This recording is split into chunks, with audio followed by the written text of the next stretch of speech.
Biology गायडन्समध्ये तुम्हा सर्वांचं स्वागत आहे। आजपासून आपण MST CETच्या मुलांसाठी क्विक रिव्हिजन सिरीज सुरू करणार आहोत। आता या सिरीजमध्ये आपण काय करूया, जो आपण सिलेबस 12वीचा स्टडी करणार आहोत तो सिलेबस फक्त बोर्डचा स्टडी न करता बोर्डला कंपॅरेटिव्ह आपण NCERTचा सिलेबस देखील स्टडी करण्याचा प्रयत्न करूया आणि NCERTच्या बुकमध्ये जे पॉइंट सेपरेट असतील त्या पॉइंटवरती फोकस करून नीटसाठी सुद्धा ह्या सिलेबसचा किंवा ह्या स्टडीचा थोडासा हेल्प करून देऊया।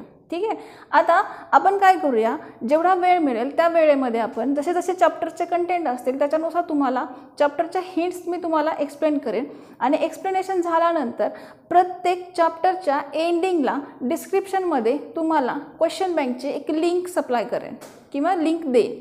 ती लिंक त्या लिंकवर जाऊन तुम्ही ते क्वेश्चन बँक सोडवण्याचा प्रयत्न करा आणि क्वेश्चन बँक सोडवताना तुम्हाला जर एखाद्या क्वेश्चनमध्ये क्युरीज सापडली किंवा क्युरीज आल्या तर त्या क्युरीजचा किंवा त्या क्वेश्चनचा नंबर मला कमेंट बॉक्समध्ये मेन्शन करा, म्हणजे त्या क्वेश्चनवरती आपण दुसऱ्या लेक्चरमध्ये थोडंसं एक्सप्लेनेशन देऊया। ठीक आहे, क्विक रिव्हिजन सिरीज सुरू करत आहोत, त्यानुसार आजचा पहिला चॅप्टर असेल रिप्रोडक्शन इन फ्लावरिंग प्लांट्स। आज आपण जे रिव्हिजन घेणार आहोत त्या रिव्हिजनमध्ये शक्यतो बोर्डचा सिलेबस आणि NCERTचा सिलेबस ह्या दोघांना कंपेअर करून आपण स्टडी करणार आहोत।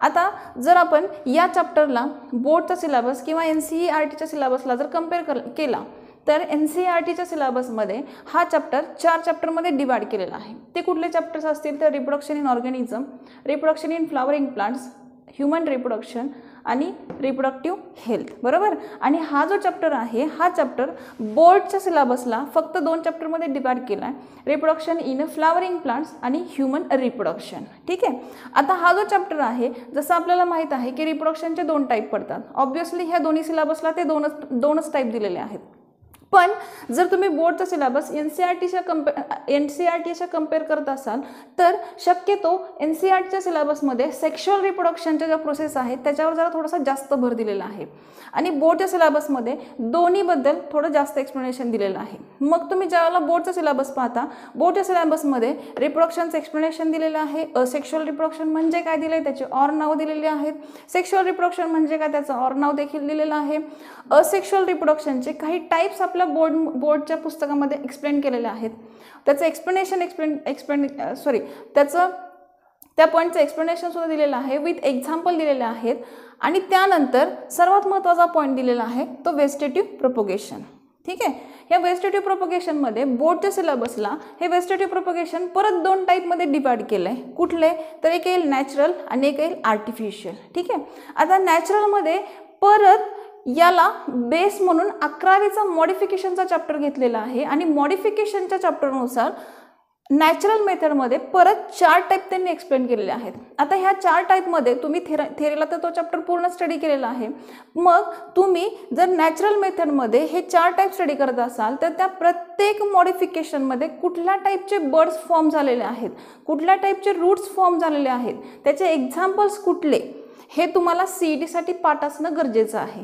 त्याच्यानंतर दुसरी मेथड येईल आर्टिफिशियल मेथडमध्ये कटिंग, ग्राफ्टिंग आणि बडिंग हे 3 टाईप तुम्हाला स्टडी करायला दिलेले आहेत, प्लस त्याच्याबरोबर त्याचं एक्सप्लेनेशन विथ एक्झाम्पल दिलेलं आहे। आता एक्सप्लेनेशन तुम्हाला थेरीला तर लागेल, पण CETसाठी तुम्हाला थेरॉटिकल ह्या गोष्टींचा स्टडी करण्याची गरज नाही आहे। मग इथं तुम्हाला काय लक्षात घेणं गरजेचं आहे तर इथं तुम्हाला त्याचे फक्त एक्झाम्पल पाठ असणं गरजेचं आहे, म्हणजे तुम्ही जर CET आणि नीट ह्या दोन्ही परीक्षांना कंपेअर करत असाल तर CETचा जो सिलेबस असेल त्या CETच्या सिलेबसमध्ये ह्या चॅप्टरला थोडंसं जास्त वेटेज आहे।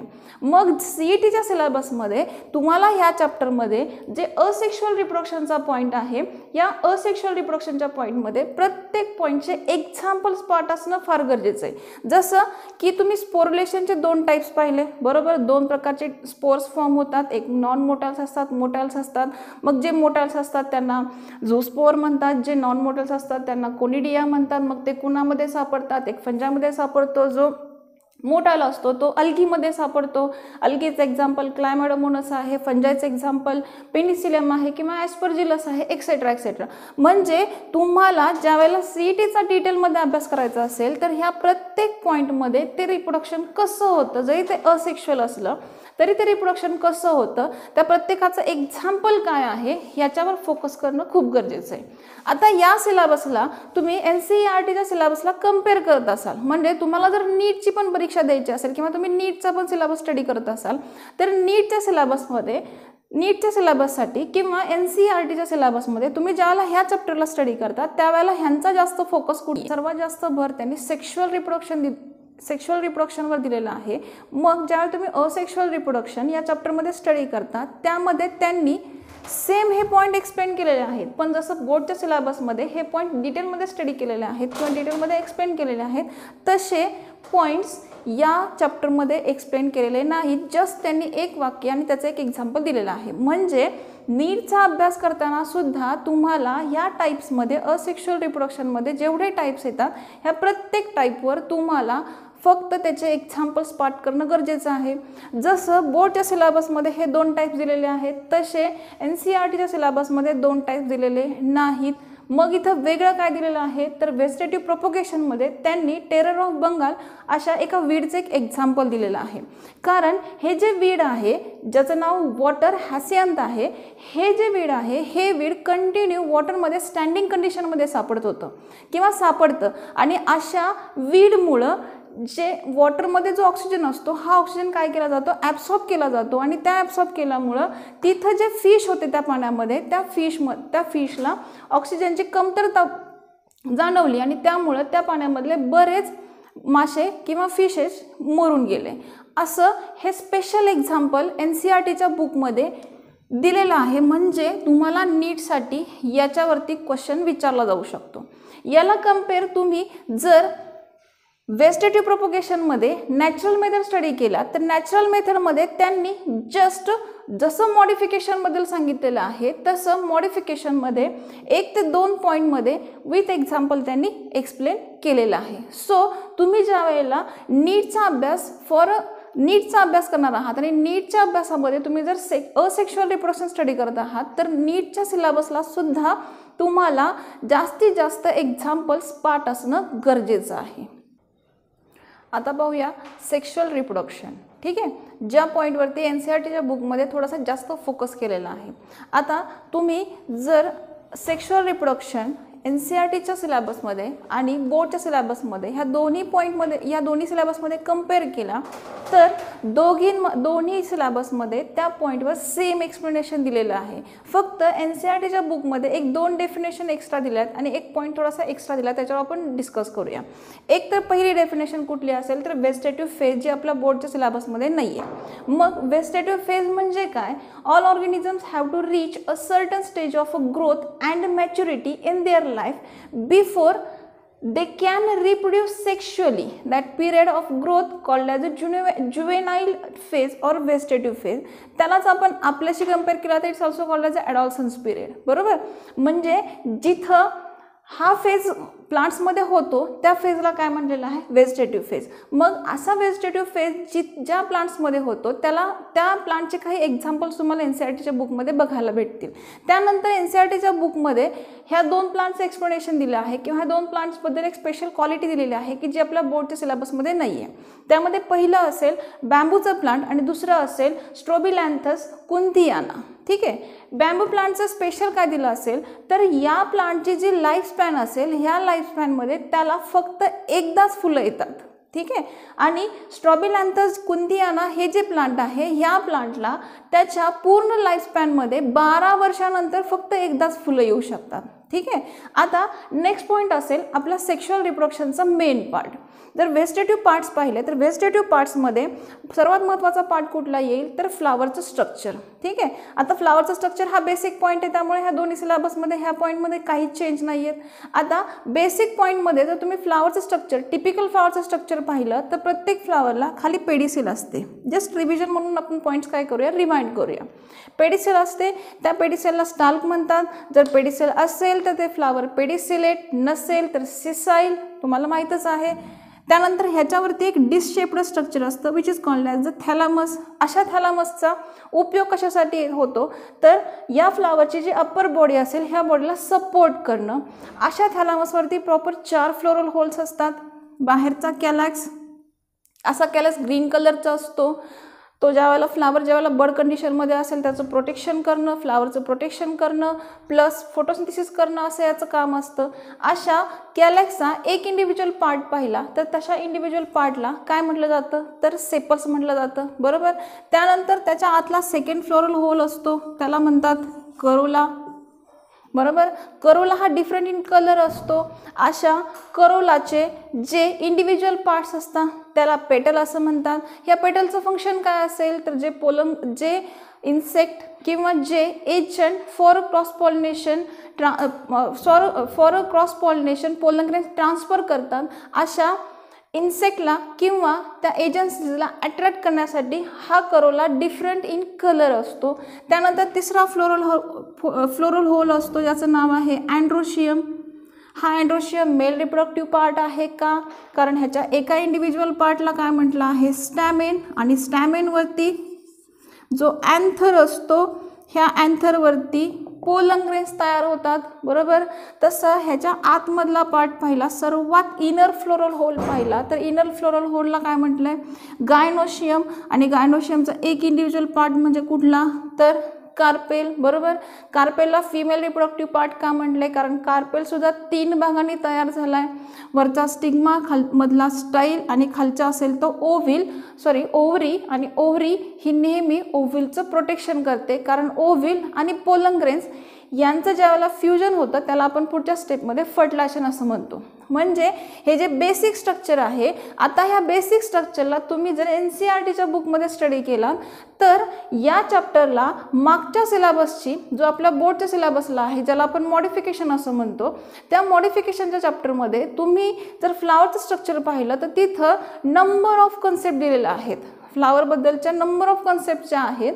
या कन्सेप्ट तुम्हाला नीटचा अभ्यास करताना बाळांनो पाठ असणं फार गरजेचं आहे. पण तुम्ही ज्यावेळेला CETचा स्टडी करणार असाल CETच्या स्टडीमध्ये फ्लावरच्या कुठल्याही डिटेल डेफिनेशनचं पार्ट असणं जास्त गरजेचं नाही आहे. जस्ट तुम्हाला 4 फ्लोरल होल्स त्याचे इंडिव्हिज्युअल पार्ट्स आणि त्याचे फंक्शन्स माहीत असणं गरजेचं आहे.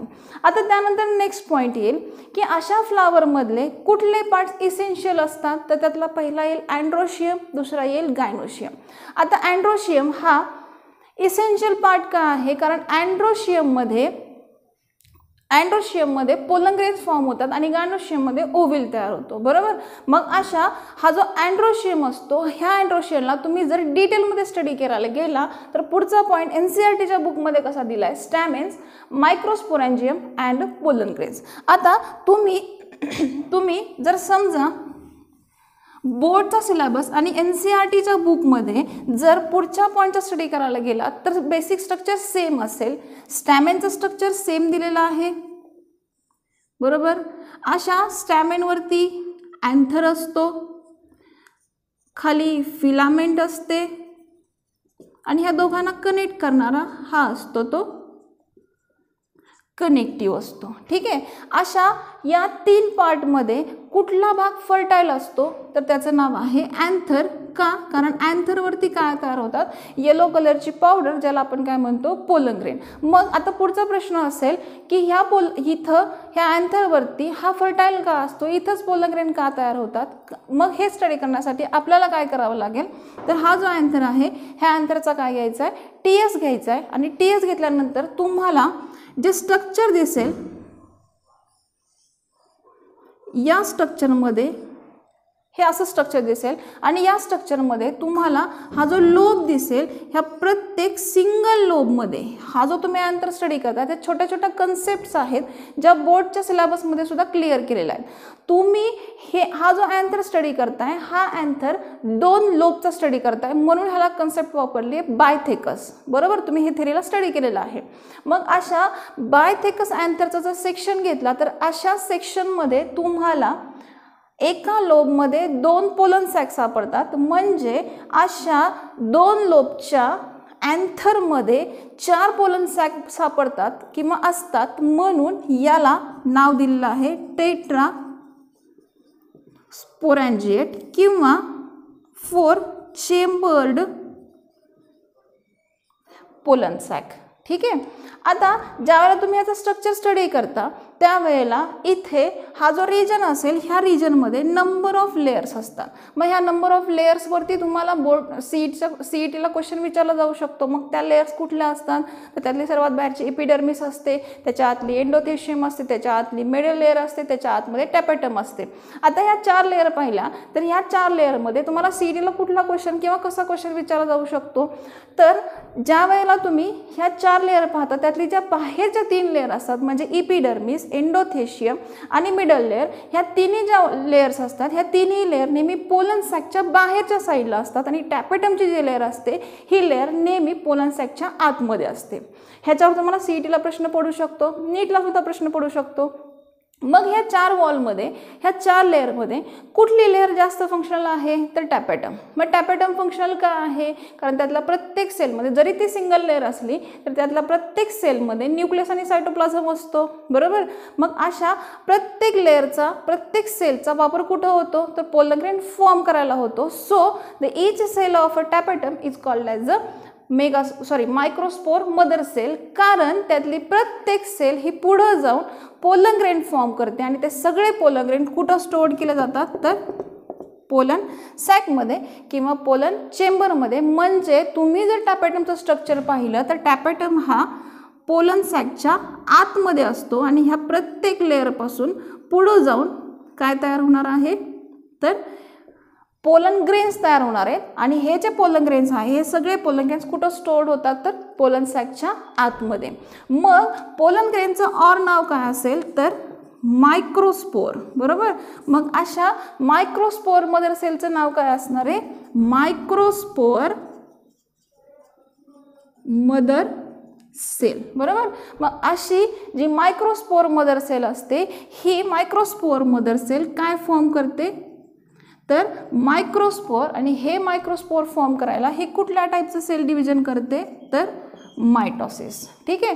मग अशा एका सेलनी मायटोसिस फॉर्म केल्यानंतर ॲट ए टाइम किती पोलन ग्रेन फॉर्म होऊ शकतात, तर 4 पोलन ग्रेन्स फॉर्म होऊ शकतात. म्हणजे हे पोलन ग्रेन्स नेहमी कसे असतात, तर दे आर टेट्रॅड इन कंडिशन. ठीक आहे. आता ज्या वेळेला तुम्ही ह्या सेक्शनचा स्टडी करता, हा सेक्शन तुम्हाला NCERTच्या बुकमध्ये पण सेम दिसेल, बोर्डच्या बुकमध्ये पण सेम दिसेल. म्हणजे तुम्हाला या लेअरचा स्टडी करावा लागेल, बरोबर. कुठली वॉल महत्त्वाची आहे, कुठली वॉल थिक आहे, का आहे, हे सगळं डिटेल पाहावं लागेल. आता अशा अँथरमध्ये ज्यावेळेला तुम्ही सेक्शन घेता त्यावेळेला शेवट इथं कुठं होतो, तर पोलन सॅकच्या आतमध्ये काय स्टोअर केले जातात, तर पोलन ग्रेन्स किंवा मायक्रोस्पोर. मग असे पोलन ग्रेन्स किंवा असे मायक्रोस्पोर कसे असतात याचं स्ट्रक्चर तुम्हाला स्टडी करावं लागेल. ठीक आहे. मग एक सिंगल पोलन ग्रेन तुम्ही स्टडी करायला घेतला तर अशा सिंगल पोलन ग्रेनला 2 वॉल असतात.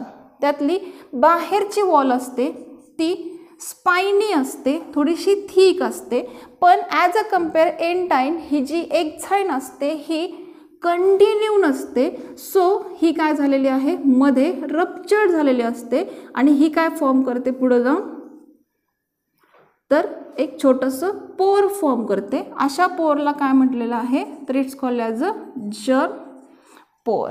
ठीक आहे. आता नेक्स्ट पॉईंटमध्ये काय पाहता येईल, तर ही जी एक्झाइन आहे ही एक्झाइन कशाने तयार झाली ह्याच्यावर तुम्हाला सीईटीला प्रश्न पडू शकतो, नीटला सुद्धा प्रश्न पडू शकतो. मग एक्झाइन तयार झाली आहे स्पोरोपोलेनिननी, एंडाइन तयार झालेली आहे सेल्युलोज आणि पेक्टिननी, बरोबर. ह्याच्या आतमध्ये स्ट्रक्चर पाहिला तर सायटोप्लाझम आणि ह्याच्या आतमध्ये सेंटरला असतो तो न्यूक्लियस, बरोबर. मग एका मदर सेलपासून 4 पोलन ग्रेन्स तयार होत असतील तर हे 4ही पोलन ग्रेन्स कसे असतात, तर युनिन्यूक्लिएटेड असतात आणि युनिसेल्युलर असतात. याच्यावर सुद्धा तुम्हाला सीईटीला प्रश्न विचारला जाऊ शकतो. त्यानंतर नेक्स्ट काय येईल, ज्या वेळेला असा पोलन ग्रेन मॅच्युअर्ड व्हायला सुरुवात होते त्यावेळेला ह्या पोलन ग्रेनला पहिल्यांदा अनइक्वल पार्टमध्ये डिवाइड केलं जातं. म्हणजे हा जो पोलन ग्रेन असतो ज्यावेळेला मॅच्युअर्ड व्हायला सुरुवात होते त्यावेळेला तो पोलन सॅकच्या आतमध्ये असतो आणि त्यावेळेला हा एका सेलचा असणारा पोलन ग्रेन 2 अनइक्वल सेलमध्ये डिवाइड होतो. अनइक्वल सेलमध्ये डिवाइड झाला की एक सेल छोटी आणि एक सेल मोठी म्हणजे एक स्मॉल आणि एक लार्ज अशा 2 सेल्स फॉर्म होतात. जी सेल स्मॉल असते त्या स्मॉल सेलमध्ये नेहमी लार्ज न्यूक्लियस फॉर्म होतं आणि जी सेल लार्ज असते त्या सेलमध्ये स्मॉल न्यूक्लियस फॉर्म होतं. आता याच्यामध्ये तुम्हाला CETला किंवा नीटला प्रश्न काय विचारला जाऊ शकतो तर याचं नाव जे मोठं किंवा जे लार्ज न्यूक्लियस असतं त्याचं नाव आहे जनरेटिव्ह न्यूक्लियस आणि जे स्मॉल न्यूक्लियस आहे त्याला म्हटलंय ट्यूब न्यूक्लियस. ठीक आहे, असं न्यूक्लियस असणारा किंवा 2 सेल्ड स्टेजमध्ये ही जी डायग्राम आहे 2 सेलची आहे म्हणून अशा पोलन ग्रेनला काय म्हटलंय 2 सेल्ड पोलन ग्रेन. बरोबर, असा पोलन ग्रेन ज्या वेळेला पॉलिनेट होतो आणि पॉलिनेट होऊन स्टिग्मावरती जाऊन ट्रॅप केला जातो. स्टिग्मा स्टिकी असतो. स्टिकी असल्यामुळं हा पोलन ग्रेन तिथं काय होतो ट्रॅप होतो आणि ट्रॅप झाल्यानंतर जे स्टिकी मटेरियल असतं शुगरी मटेरियल असतं हे सगळं शुगरी मटेरियल ह्या सायटोप्लाझममध्ये ॲब्सॉर्ब केलं जातं. ॲब्सॉर्ब केल्यामुळं या पोलन ग्रेनच्या आतमध्ये असणारं जे सायटोप्लाझम असतं त्याचं कंटेंट इन्क्रीज होतं आणि ही जी एंटाईनची वॉल असते ह्या एंटाईनच्या वॉलवर आतून प्रेशर क्रिएट होतं. मग अशी एंटाईन त्या जम्प पोअरमधून बाहेर येते आणि structurally they form a small tube like structure. ठीक आहे, बाहेरच्या साईडला ही एक्झाईन असणार आहे. ह्या एक्झाईनवरती ही एक्झाईन कंटिन्यू नसल्यामुळे याच्यावरती जम्प पोर्स असणार आहेत, सायटोप्लाझम असणार आहे आणि सायटोप्लाझममध्ये ज्या वेळेला ही जी एंटाईन असते बघा तुम्हाला CETला प्रश्न काय पडू शकतो किंवा काय विचारला जाऊ शकतो तर हा जो जम्प पोर आहे ह्या जम्प पोरमधून जी जम्प ट्यूब फॉर्म झालेली आहे ही जम्प ट्यूब कुठल्या वॉलपासून तयार झाली आहे एक्झाईन की एंटाईन असाही प्रश्न येऊ शकतो. मग तिथं उत्तर येईल एंटाईन. मग अशा एंटाईनमध्ये पहिल्यांदा सायटोप्लाझम एंट्री करतं आणि त्यानंतर हे जे जनरेटिव्ह न्यूक्लियस आहे ते पुन्हा मायटोसिसने डिवाइड होतं आणि हे जे ट्यूब न्यूक्लियस असतं सर्वात पहिल्यांदा ट्यूब न्यूक्लियस एंट्री करतं आणि हे जे जनरेटिव्ह न्यूक्लियस असतं हे 2 न्यूक्लियसमध्ये डिवाइड होतं आणि ह्याच्यापासून 2 नॉन मोटाईल असे मेल गॅमेट्स फॉर्म होतात आणि हा असतो खालचा ट्यूब न्यूक्लियस. आता ह्याचं जर फंक्शन पाहिलं तर ट्यूब न्यूक्लियस हा डिजनरेटिव्ह असतो म्हणजे ह्या ट्यूब न्यूक्लियसचा पुढे जाऊन काहीही उपयोग होऊ शकत नाही. तो फक्त कशासाठी वापरतात for the nourishment of a male gametes. मग हे जे मेल गॅमेट्स असतात मग ह्या मेल गॅमेटचा उपयोग कुठं होतो तर in fertilisation process. First male gamete एक सेलला फ्यूज होऊ शकतो आणि सेकंड मेल गॅमेट सेकंडरी न्यूक्लियसला फ्यूज होऊ शकतो आणि डबल फर्टिलायझेशन कंप्लीट होतं. हे तर तुम्ही पाहिलेलंच आहे. मग तुम्ही ज्या वेळेला बोर्डचा सिलेबस आणि NCERTच्या सिलेबसमध्ये ह्या पॉईंटला कम्पेअर करता तर दोन्ही पॉईंटमध्ये सेम पॉईंट एक्सप्लेन केलेले आहेत. ठीक आहे, जसं एक पॉईंट इथं आणखी सांगता येईल की मायक्रोस्पोर मदर सेल जी असते ही microspore mother cell at a time by meiosis 4 microspore form करते. अशा प्रोसेसला म्हटले मायक्रोस्पोरोजेनेसिस. याच्यावर देखील तुम्हाला क्वेश्चन पडू शकतो.